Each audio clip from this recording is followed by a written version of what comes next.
अतुलित बलधामं हेम शैलाभ देहं दनुजुवन कृशानुं ज्ञानिनामग्रगण्यम् सकल गुण निधानम् वानराणामधीशम्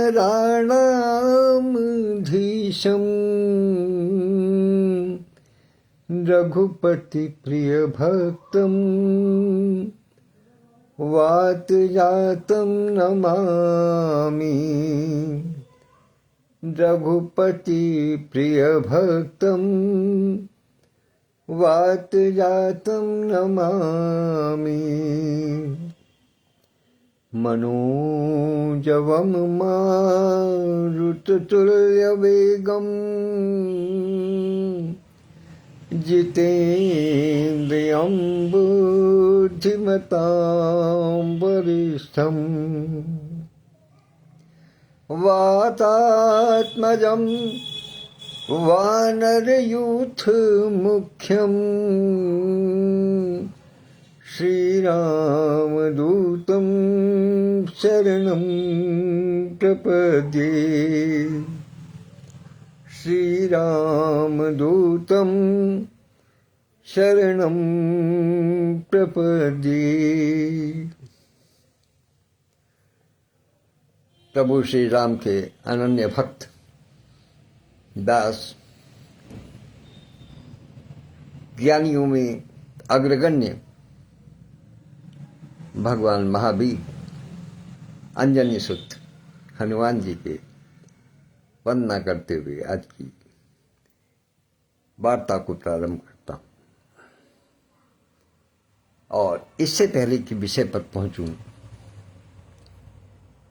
हृदयांगन साहित्यिक सामाजिक सांस्कृतिक और आध्यात्मिक संस्था के प्रमुख संरक्षक परमादरणीय आचार्य श्री कृष्ण द्विवेदी जी को चरण स्पर्श करते हुए उनसे अनुमति और आशीर्वाद प्राप्त करता हूं। तत्पश्चात अभिवादन की श्रृंखला में स्मरण कर रहा हूं संस्था के संस्थापक और राष्ट्रीय महासचिव आदरणीय श्री विद्याभूषण त्रिवेदी जी को, जो साक्षात उपस्थित हो गए हैं, और इनके साथ मेरा पुत्र अंकित भी उपस्थित हो गए हैं। भाई संस्थापक महोदय शुक्लाखेड़ा धाम जिला उन्नाव से और अंकित जिला बिजनौर से उपस्थित है। दोनों की उपस्थिति को सादर आभार और प्रणाम निवेदित करता हूं। तत्पश्चात अभिवादन में स्मरण करता हूं संस्था की राष्ट्रीय अध्यक्ष डॉक्टर विद्युत प्रभा चतुर्वेदी मंजूरी जी को, हृदयांगन बीच का मूर्त रूप प्रदान करने में अपनी महती भूमिका निभाने वाली आदरणीय श्री हरिवाणी जी को, संरक्षक मंडल के सभी सदस्य गणों को, समिति के तमाम पदाधिकारियों को और हृदयांगन परिवार के सभी छोटे बड़े हर आयु वर्ग के सदस्यों को यथा योग्य अभिवादन प्रस्तुत करता हूं और आशा करता हूं कि वे सब अपने अपने स्थान पर स्वस्थ, सुखी और संपन्न होंगे। आइए आज कथा प्रसंगों को कुछ और आगे बढ़ाते हैं। विगत दिवस महारानी शत्रुपा और मनु के विषय में चर्चा की थी, जो अपने अगले जन्म में दशरथ और कौशल्या के रूप में जन्म लेने वाले हैं। आइए अब थोड़ा सा और पीछे चलते हैं, क्योंकि जब तक प्रभु श्री राम का जन्म नहीं हो जाता तब तक के लिए स्थिति ये है कि हमें पुरानी घटनाओं पर, जो पौराणिक घटनाएं हैं, आध्यात्मिक घटनाएं हैं, कुछ कारण हैं,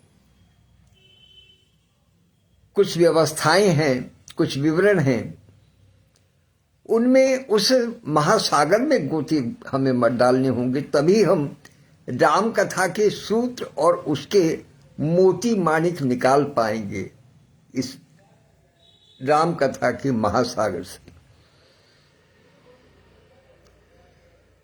तो रामचरितमानस में एक स्थान पर बहुत सुंदर वर्णन आया है और वहीं से मैं फिर नेपथ्य में जाऊंगा।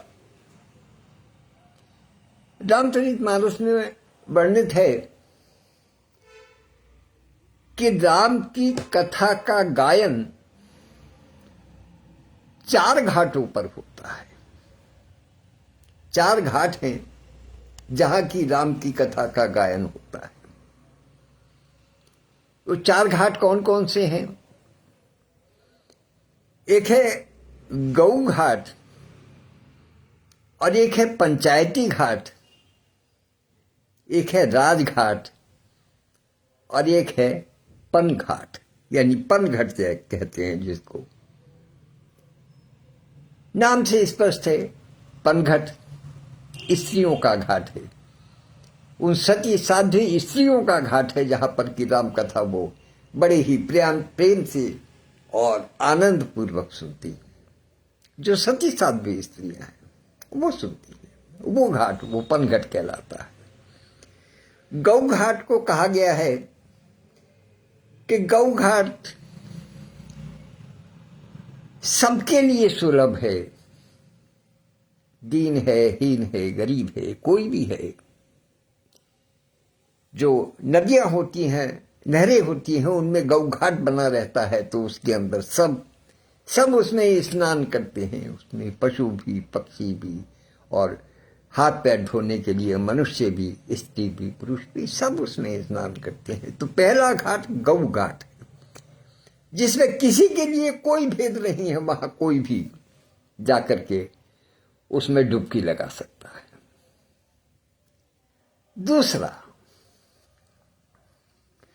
दूसरा घाट है पंचायती घाट।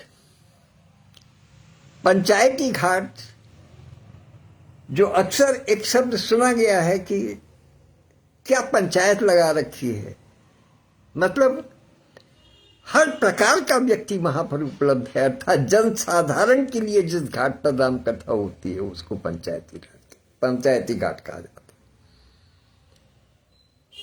तीसरा घाट है राजघाट, अर्थात जिसमें विशिष्ट लोग जिनमें कथा का गान सुनते हैं। विशेष लोग हैं, ये फलान सम्माननीय हैं, ये आदरणीय हैं, ये समादरणीय हैं, ये श्रद्धेय हैं, ये पूज्य हैं, ये संत हैं, ये महात्मा हैं, वो राजघाट कहलाता है। और चौथा मैंने आपको बताया दिया। तो कहा कि गौ घाट अर्थात सबके लिए सुलभ, दीनहीन सबके लिए, पंचायती घाट अर्थात जनसाधारण के लिए उपलब्ध, और राजघाट अर्थात विशेष जनों के लिए आरक्षित, और पनघट का अर्थ वास्तव में कहा कि प्रणपूर्ण, जो ये उन विशेष रूप से उन स्त्रियों के लिए है जो पर पुरुष की छाया भी स्पर्श न करती, पूर्ण रूप से सात्विक साध्वी स्त्री, उनके लिए। अब गोस्वामी तुलसीदास जी ने भी इन 4 घाटों का वर्णन किया है, लेकिन इन 4 घाटों पर राम कथा किस किस प्रकार से किस किस के द्वारा कही गई है वो देखिएगा। पहले घाट पर भगवान भोलेनाथ शिव जी का और पार्वती जी का संवाद है। रामचरितमानस के विषय में जब पूछा जाता है कि रामचरितमानस के सूत्रधार कौन है, तो हर व्यक्ति ये कहता है कि इसमें शिव जी पार्वती जी को राम कथा सुना रहे। तो इसलिए पहला घाट जो है, पहले घाट में यहां पर शिव जी पार्वती जी को राम की कथा सुना रहे हैं। तो आइए इसी बीच हमारे राष्ट्रीय अध्यक्ष आदरणीय डॉक्टर विद्युत प्रभा चतुर्वेदी मंजू दीदी, हृदयांगनी की संरक्षक डॉक्टर वर्षा खन्ना और सुषमा सोती जी उपस्थित है, उन सबकी उपस्थिति को सादर प्रणाम करता हूं। और इसकी तुलना कहां से की गई? जो भगवान शिव ने पार्वती जी को जो कथा सुनाई है, इसकी तुलना कहां से की गई? इसकी तुलना की गई राजघाट से। उसको राजघाट माना गया, क्योंकि कैलाश पर कोई साधारण व्यक्ति तो जा नहीं सकता, साधारण व्यक्ति की तो पहुंच हो नहीं सकती वहां, इसलिए उसको राजघाट की तुलना की गई। अर्थात राजघाट में भगवान भोलेनाथ शिव जी पार्वती जी को कथा सुना रहे हैं। नंबर 2, एक घाट है उपासना घाट। वो कौन सा है? कि जहां काकभूषुंडी जी और गरुड़ जी का संवाद हो रहा है। इसको पनघट की संज्ञा दी गई है, इसको सरोवर घाट की बात कही गई है। अर्थात ये केवल और केवल विशिष्ट स्त्रियों के लिए है। एक स्थान पर संवाद हो रहा है याज्ञवल्क्य जी और भरद्वाज जी के विषय में, उसको मानस का कर्म घाट कहा गया है। क्योंकि एक विशेष जानकारी जो यहां देने वाली बात है वो ये है कि याज्ञवल्क्य जी को राम कथा का ज्ञान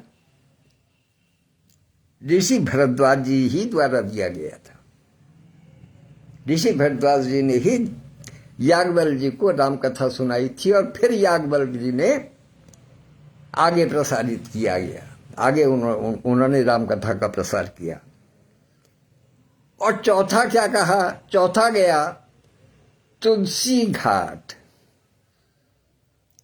कलयुग में, कलयुग कहिएगा या तुलसी घाट, तुलसीदास जी ने जो कथा कही है उसको कहा गया दैन्य घाट।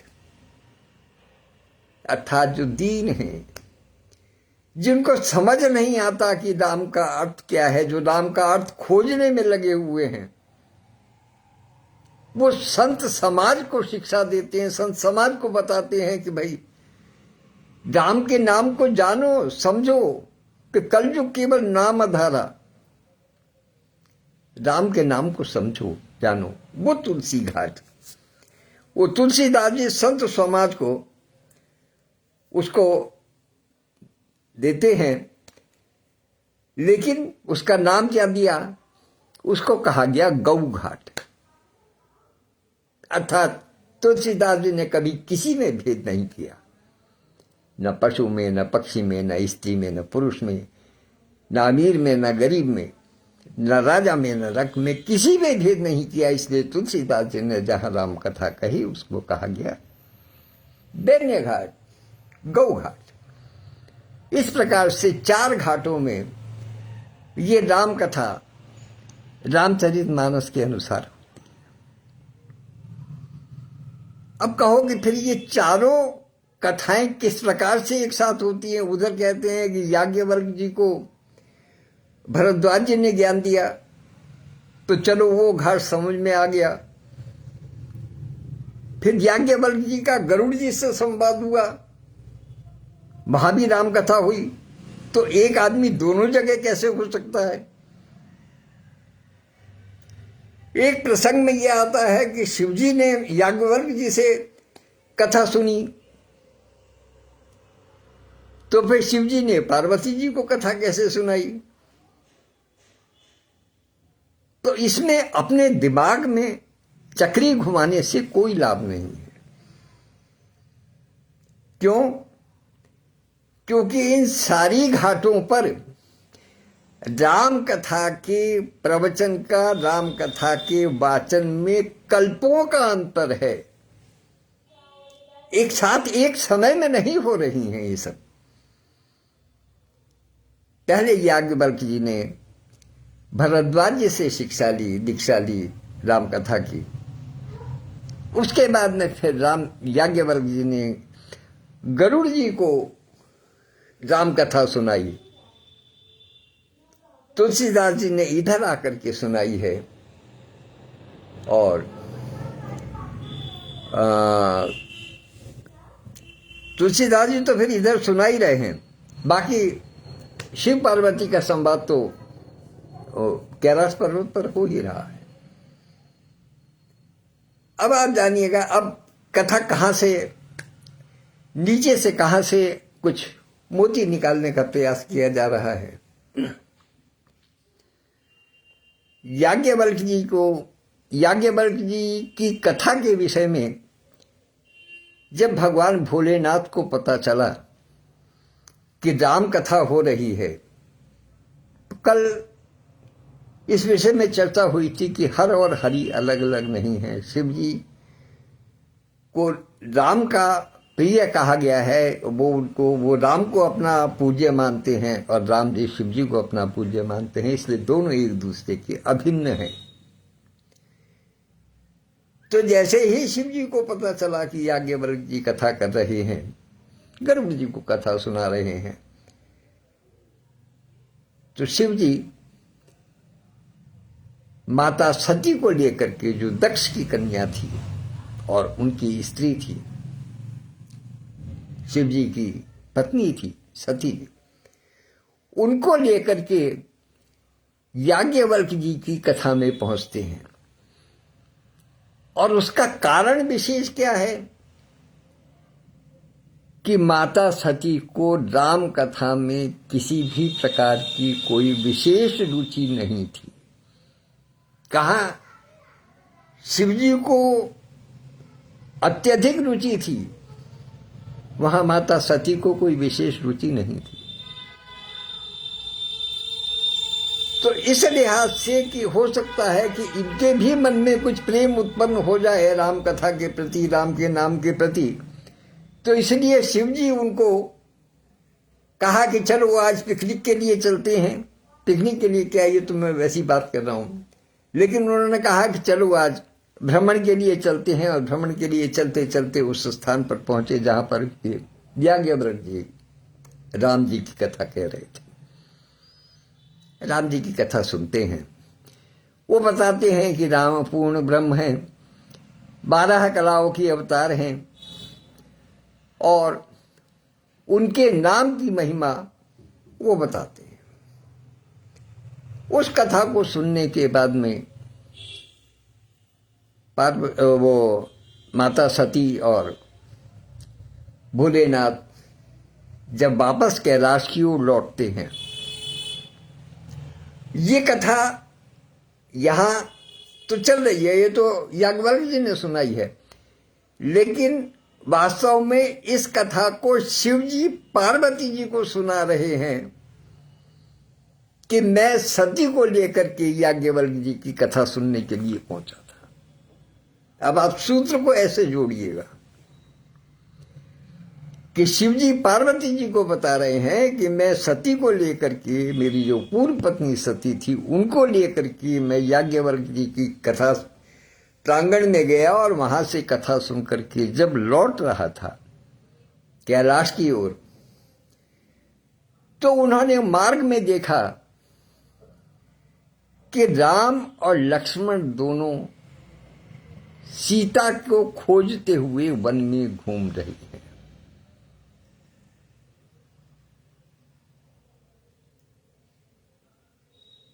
अब कहिए कि ये कैसे हुआ, अभी तो राम का जन्म ही नहीं हुआ। नहीं, इसीलिए मैंने पूर्व में निवेदन किया कि इन सब कथाओं के वर्णन में, इन सब कथाओं के कहने में कल्पों का अंतर है।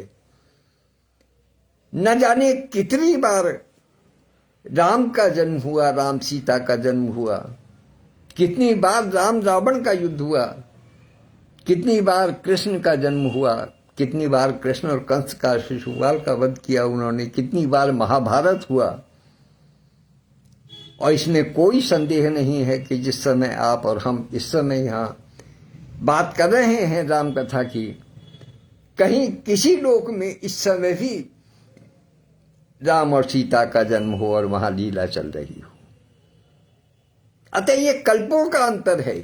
तो उस कल्प के अंतर के आधार पर जब राम की कथा, पूर्व में राम की कथा को हुई को सुनते हुए याज्ञवल्क्य जी से शिव और सती माता जब इधर आए हैं मार्ग में, तो उन्होंने देखा कि उस समय उस लोक में कथा चल रही थी कि सीता का हरण हो चुका है और रामचंद्र जी और लक्ष्मण जी सीता के खोज में वन वन भटक रहे हैं। उनको जैसे ही शिव जी ने देखा, उन्होंने तुरंत प्रणाम किया। ये कथा किसी से छुपी नहीं है। शिव जी ने प्रणाम किया। माता सती को संदेह हुआ कि जिन राम की कथा मैं अभी सुनकर के आ रही हूं, जिनको वो पूर्ण ब्रह्म बता रहे थे, ईश्वर बता रहे थे, श्री हरि का अवतार बता रहे थे, वो राम और ये राम एक तो नहीं हो सकते। लगता है कि मेरे पति देव जो शिव जी हैं, उनको कुछ धोखा हुआ है, जो उन्होंने दूसरे राम के उसमें भ्रम में आकर के इस राम को प्रणाम कर दिया। अतः उनके मन में संदेह का बीज पड़ गया और फिर उन्होंने शिव जी से कहा कि ये तो राम नहीं हो सकते, क्या ये वही राम है? उन्होंने कहा हाँ ये वही है। कहने लगे मैं नहीं मान सकती। भगवान होकर के, पूर्ण ईश्वर होकर के, और वो अपनी पत्नी के वियोग में यहां पर दर दर भटक रहे हैं, और आप कहते हो कि वो तो योग योगेश्वर हैं। नहीं, ये संभव नहीं है। तो शिव जी ने भांति भांति प्रकार से समझाने का प्रयास किया, लेकिन वो नहीं मानी। यहां इसी संदर्भ में एक बात और बीच में कह देना चाहता हूं कि भगवान शिव को और पार्वती माता को, पार्वती माता भी सती का ही प्रतिरूप थी। अगले जन्म में सती ही पार्वती के रूप में उत्पन्न हुई। आत्मा एक ही थी, केवल शरीर का और काल का अंतर था।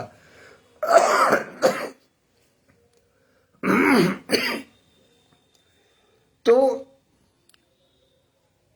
पार्वती जी को, माता सती को श्रद्धा का रूप कहा गया है और शिव जी को विश्वास का रूप कहा गया है। श्रद्धा विश्वास रूप ही, दोनों को श्रद्धा और विश्वास का रूप कहा गया है।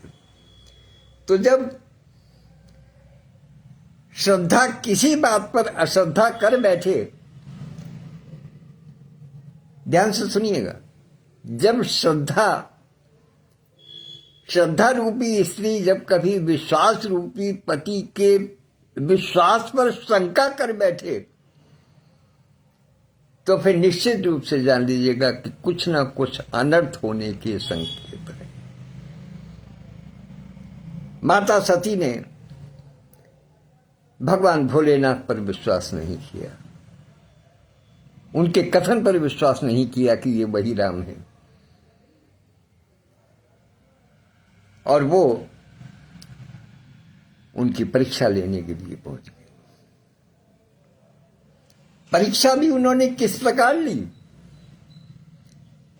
कि माता सीता का वेश बना करके जिधर से वो जा रहे थे, उनके आगे मार्ग में जाकर के खड़ी हो गई। वही रूप, वही रंग माता सीता का प्रभु श्री राम ने दर्शन किए, तो भला उनसे क्या छिप सकता था? उन्होंने तुरंत पहचान लिया, और पहचान करके उन्होंने सबसे पहले प्रणाम किया, और प्रणाम करने के बाद में कहा कि माता कहिए भगवान शिव कहां है, दृष्टि तो कहां है?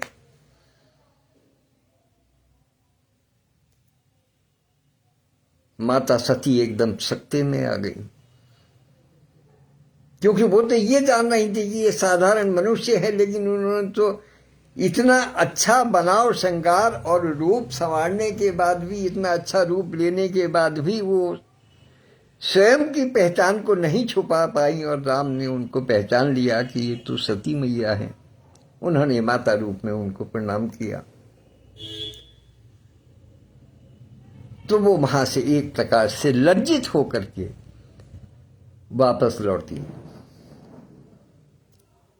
शिव जी ने पूछा कि कहो देवी, परीक्षा लिए आई? तो वहां कहते हैं कि एक झूठ को छिपाने के लिए, या कहिएगा कि एक दुर्भावना को छुपाने के लिए न जाने कितने कितने कृत्य करने पड़ते हैं। वो बिना शिव जी की आज्ञा लिए हुए उनकी परीक्षा लेने के लिए पहुंची थी। तो उन्होंने जाकर के कहा, उन्होंने सोचा शिव जी को क्या पता, शिव जी तो यहीं थे, मैं ही तो गई थी अकेली। उन्होंने जाकर के कहा कि मैंने कोई परीक्षा नहीं ली, मैं तो गई और उनको प्रणाम करके लौट आई। मुझे बीच में ध्यान हो आया कि आप जिनको प्रणाम करते हैं निश्चित रूप से वही भगवान है। शिव जी ने समझ लिया, ध्यान लगा करके देखा तो जान लिया कि क्या हुआ। अब यहां स्थिति बड़ी विकट हो गई, यहां स्थिति बड़ी विकट हो गई। शिव जी की पत्नी सती, और उन्होंने रूप लिया सीता का, राम की सीता का, जिनको वो इष्ट मानते थे, अर्थात माता स्वरूपा हो गई। तो उनके अंदर ये भाव पैदा हुआ कि अब मैं इनको पत्नी रूप में तो स्वीकार नहीं कर सकता, क्योंकि इन्होंने मेरी माता का रूप धारण कर लिया है। और उन्होंने उनसे कहा कुछ नहीं, कैलाश पर आए अनमनी मन से, और आकर के उन्होंने कठोर तपस्या, ध्यान में बैठ गए, समाधि ले ली उन्होंने। और समाधि भी छोटी मोटी नहीं, 88,000 वर्षों की उन्होंने समाधि ली। भगवान भोलेनाथ समाधिस्थ हो गए। माता सती ये सोचती रही कि क्या हुआ क्या हुआ, लेकिन उनकी समझ में कुछ नहीं आया। बोले ही कुछ नहीं, उनसे बताया ही कुछ नहीं, कोई कारण नहीं बताया।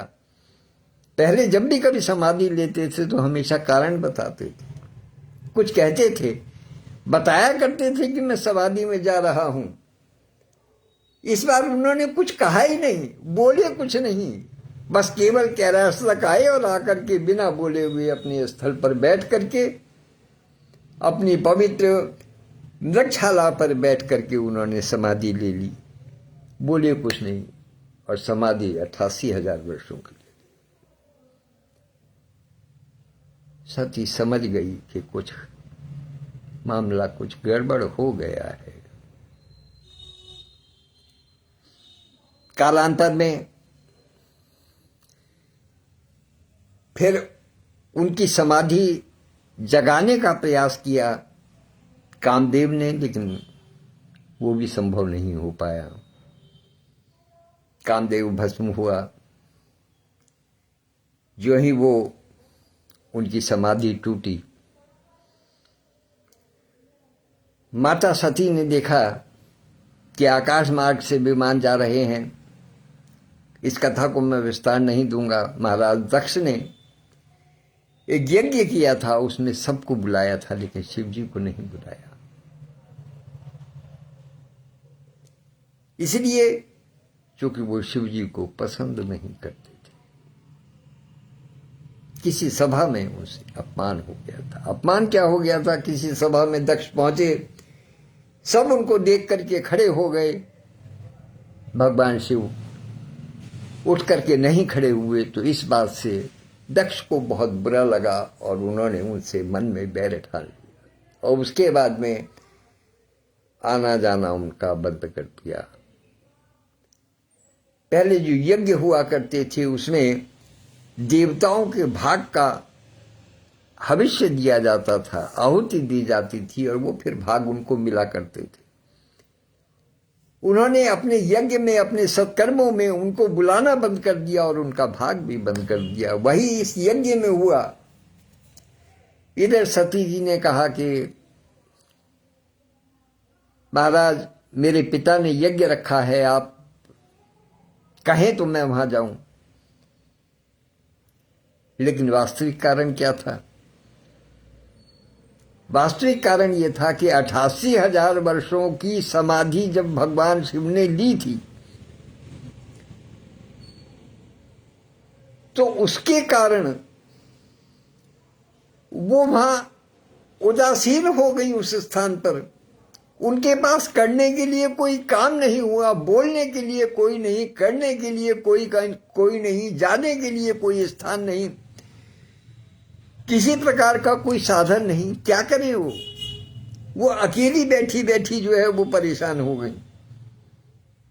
और छोटा मोटा समय नहीं, 88,000 वर्ष कम नहीं होते। तो इसलिए जैसे ही उनकी समाधि टूटी, उन्होंने ये नहीं देखा कि किस कारण से समाधि टूटी है। कहते हैं जब मनुष्य परेशान होता है, अपनी परिस्थितियों से जब वो जूझता रहता है, जब वो कहीं किसी और ख्याल में खोया हुआ होता है, तो मैंने बताया कि श्रद्धा तो अश्रद्धा में बदली गई थी, क्योंकि उन्होंने विश्वास के ऊपर विश्वास नहीं किया था। लिहाजा यहां एक काम और हो गया। उन्होंने कहा कि महाराज आप कहें तो मैं अपने पिता के घर जाऊं, वो यज्ञ कर रहे हैं। भगवान भोलेनाथ ने उनको समझाने का प्रयास किया। आदरणीय बड़े भाई बोधिसत्व कस्तूरिया जी भी उपस्थित हैं, उनकी उपस्थिति को सादर प्रणाम करता हूं और आभार व्यक्त करता हूं उनको इस प्रसंग में प्रवेश करने के लिए। शिव जी ने उनको बहुत समझाया कि प्रिय, बिना निमंत्रण के कहीं भी जाना उचित नहीं है। बिना निमंत्रण के कहीं भी जाएंगे तो निश्चित रूप से किसी न किसी प्रकार से अपमान का भागी होना पड़ सकता है। लेकिन चूंकि वो तो अपनी विगत 88,000 वर्षों की स्थिति को देखते हुए एक प्रकार से मनी मन खिन्न हो चुकी थी, इसलिए उन्होंने शिव जी की बात नहीं मानी और वो जिद पकड़ गई कि नहीं, मुझे तो जाना है। शिव जी ने कहा कि ठीक है आप जाओ, मैं नहीं जाऊंगा। कहा ठीक है।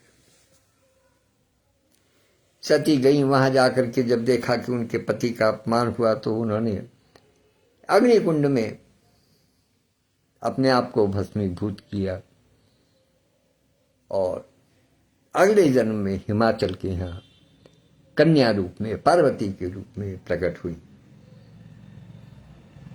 वहां से फिर उन्होंने तपस्या की और भगवान शिव को पाने के लिए उन्होंने तप किया, कठोर तप किया। सभी देवी देवता और न जाने कितने लोग आए। सबने, ऋषियों ने, मुनियों ने, सबने उन पार्वती के तप को भंग करने के लिए भांति भांति के बहाने बनाए। यहां तक बताया कि शिव जी के पास कुछ नहीं है, शमशान में निवास करते हैं, राग लपेटते हैं, मृगछाला पहनते हैं और नागों का हार पहनते हैं शिव जी, और माथे पर चंद्रमा है, गले में गंगधार है, श्मशान का निवास है। उनके पास जाकर रहने को कोई घर नहीं है। उनके साथ विवाह करके तुम्हें कष्ट ही कष्ट मिलेगा। लेकिन उन्होंने कहा कि नहीं, वो अडिग रही अपने उस पर, प्रण पर अडिग रही।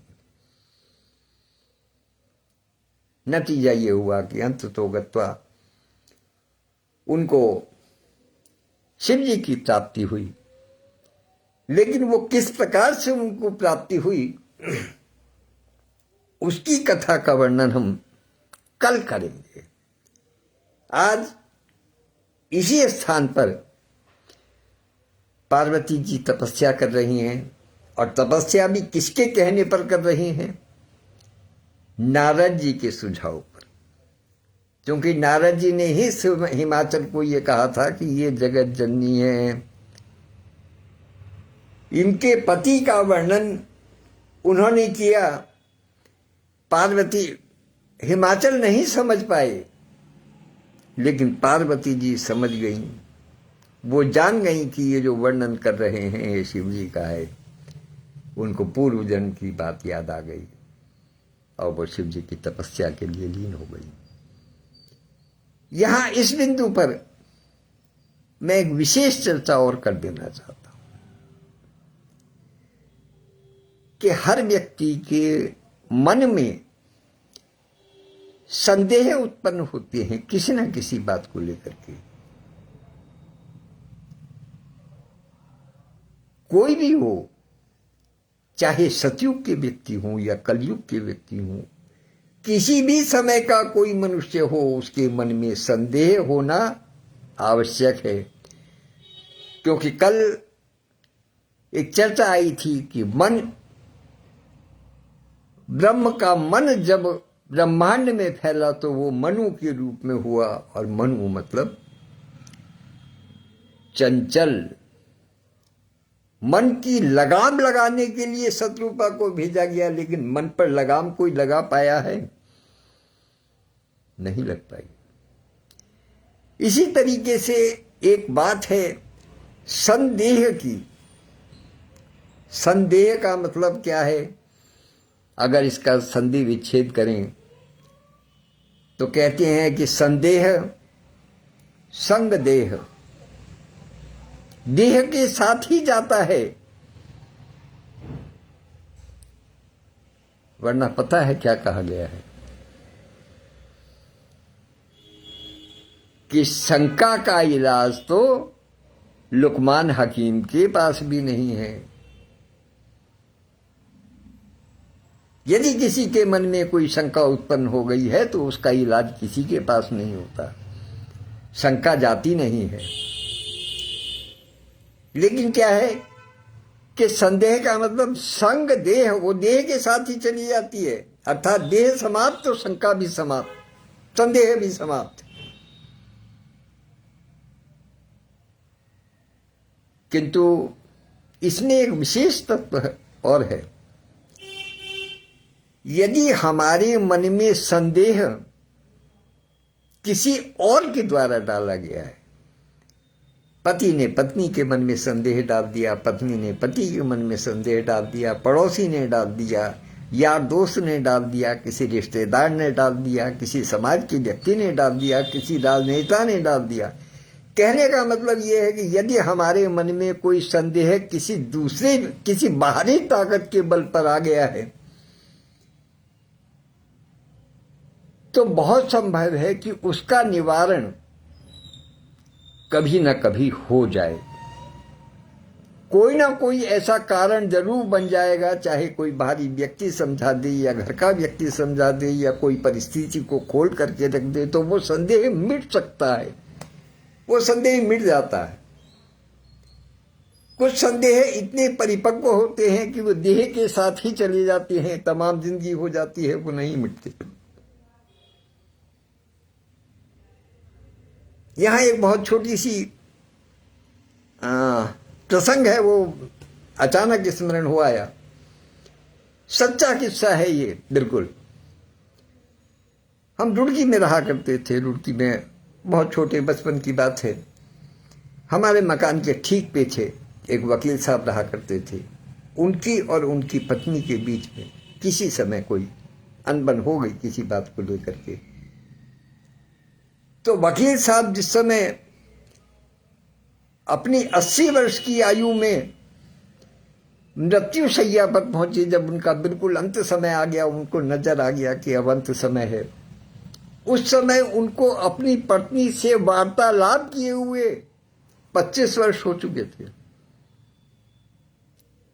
तो उन्होंने सीधे सीधे उनसे नहीं कहा, अपनी पत्नी से अंतिम समय में उन्होंने अपने पुत्र को आवाज दी और उसको कहा कि अपनी मां से कहो कि अगर कुछ पूछना चाहती है, कुछ बात कहना चाहती है तो कह ले, अब मेरे पास समय शेष नहीं है। तो उनकी पत्नी का जवाब क्या था कि जब कि अपने अपने बाप से कह दो कि जब 25 साल से ही कुछ नहीं कहा तो अभी कह के क्या कहेंगे, अब अगले ही जन्म में कहेंगे। कहने का मतलब ये कि ऐसी बात कोई अकारण तो नहीं हो सकती, कोई ना कोई संदेह कहीं ना कहीं दोनों के मन में बैठा हुआ था और वो देह के साथ भी जाने को तैयार नहीं था। ऐसा विकट संदेह जो देह के साथ भी न जाए, उसकी पुनरावृत्ति कहां होती है?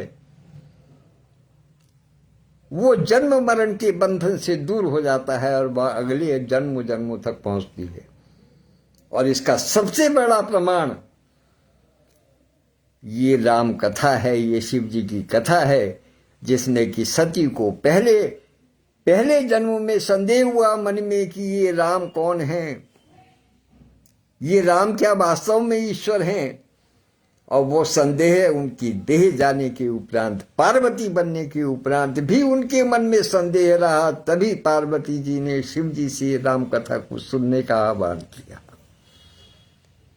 क्योंकि वहां भी उन्होंने यही प्रश्न किया कि आखिर ये राम कौन है। तो संदेह बड़ी विकट चीज है, एक ऐसा बीज है जिसकी कोई आवश्यकता नहीं है कि वो देह के साथ भी चला जाए। तो इसका एक मूल सूत्र ये है कि जो कोई हमें बाहर से कहीं संदेह आ जाता है तो वो शरीर के साथ में जा सकता है, या शरीर के जाने से पहले भी उसका निवारण हो सकता है। किंतु यदि कोई संदेह अपने मन में अपने द्वारा पैदा हो गया है, अपने मन में स्वयं ही यदि कोई संदेह उत्पन्न हो गया है, तो वो फिर अगले जन्म तक भी मिटता नहीं है। उसको मिटाने के लिए फिर भगवान भोलेनाथ को ही राम कथा का सहारा लेना पड़ता है। यही इस राम कथा की कृपा है। इन्हीं के साथ अपनी वाणी को विराम देता हूं। कल फिर पार्वती और शिव जी के विवाह का, उसका आनंद लेंगे, किस प्रकार से उनके वैवाहिक उत्सव हुए, क्या क्या हुआ, उसका आनंद लेंगे। तब तक के लिए आज्ञा दीजिएगा। धन्यवाद। और आप सब जो आशीर्वाद दे रहे हैं उन सब का आभार व्यक्त करता हूँ। आदरणीय बहन इंदिरा गुप्ता यथार्थ जी, डॉक्टर दीदी भी उपस्थित हो गई हैं, इनकी उपस्थिति को भी प्रणाम करता हूँ। नमस्कार।